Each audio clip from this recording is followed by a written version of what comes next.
panalangin para sa biglaang pagluwag ng iyong mga dinadalang bigat. Hayaan mong ipanalangin kita.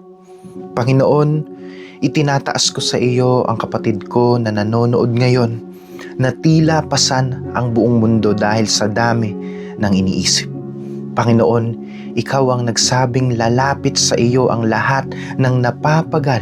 Kaya dalangin ko na sa sandaling ito ay maramdaman niya ang iyong mahigpit na yakap. Alisin mo ang bawat tinik ng pag-aalala sa kanyang dibdib at palitan mo ito ng katiyakan na ikaw ang bahala sa lahat. In the name of Jesus, ipagkaloob mo ang kapayapaang hindi kayang ibigay ng mundong ito at ang lakas na muling tumayo ng may ngiti sa mga labi.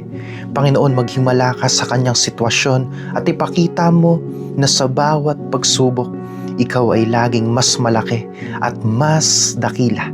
Ipinapahayag ko na sa araw na ito, ang bawat gapos ng kalungkutan ay naputol na at ang iyong saganang pagpapala ang siyang maghahari sa kanyang buhay mula ngayon at magpakailanman. Maraming salamat, Panginoon. Sa iyo ang lahat ng papuri at pasasalamat sa makapangyarihang pangalan ni Jesus. Amen. Claim the blessing from the Lord. Comment down your prayer requests and share this prayer to your loved ones. And always remember, this is all for Jesus.